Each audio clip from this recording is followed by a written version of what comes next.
Hey, good afternoon, YouTube. Nice day today.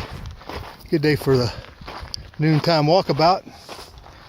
Getting some time in, enjoying the fresh air and everything in between rainstorms.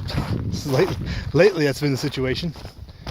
It's not the norm around here to get as much rain as we've been getting, but hey, we'll take it. It helps everything grow as long as we don't get these wild areas over dried, hit by lightning later. We'll be all right, but we're always guaranteed a few wildfires.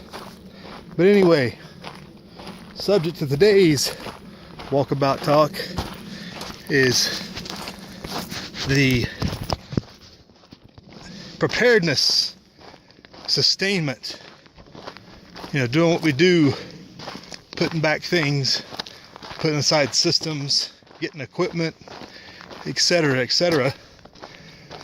But being able to sustain that stuff over a period of time, hopefully indefinitely, although that's kind of difficult. But in particular, being able to sustain that stuff over time indefinitely without financial and without too significant amount of physical labor effort. At least something you can manage. Now, everybody's level of being able to manage is different than everybody else's, but whenever you go to get something that you're going to put in your preparedness stockpile, you got to think forward of what kind of effort I'm going to have to put into this. And usually this applies to mechanical items. Generators comes to mind.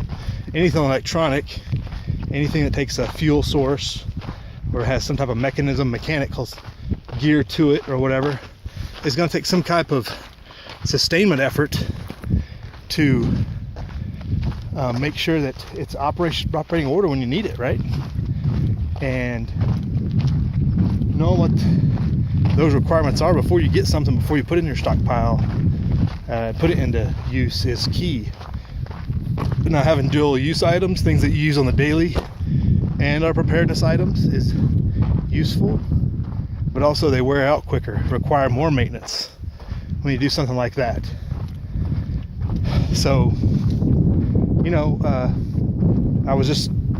what brought this on is I was watching a lot of those old Doomsday Prepper TV shows just to get some rehash and rethought. There's all kinds of good ideas there. People do a lot of amazing things.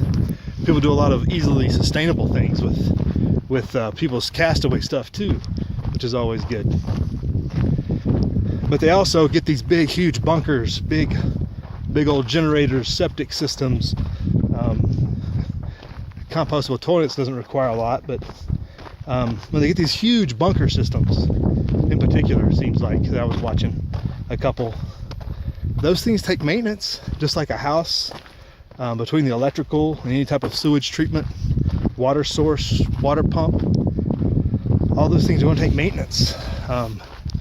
Most of us can't afford that, so we don't have to worry about it. But even when you go something smaller, next level down, everything's going to take some sort of maintenance over time. This is the time of year where we relook at our stockpiles, we relook at what we have. Here comes the wind. See how we stay out of this. We look at everything we've got and get a chance to rehash and double check our stuff. And this is when you would do maintenance as well. Usually seasonal maintenance is a given. You do the spring and fall maintenance on things, whether it's oiling or just testing or starting your generator or whatever. But making sure you're able to continue those efforts into the future when you get those things to begin with is very important, I think. It's something that's not maybe talked about enough when you go on all these channels like, oh, get this piece of gear, get this item, get this, this here, this system. Our solar systems, maintenance free. I don't know, I haven't looked at that far into the big solar system, but everybody talks about them like they're the perfect solution, but yet there's got to be some sort of maintenance to it. It's still functions and has a useful life period a replacement life of some sort, just like batteries and everything else. So just remember those things. Remember the future cost involved, physically or financially, because that's not going to be a small amount. You can't just hoard everything in the back room and expect to pop it out one day and everything goes swimmingly, you know. So I don't know, there's some thoughts for the walkabout today. Thought I wanted to share. It's pretty nice out there, out here.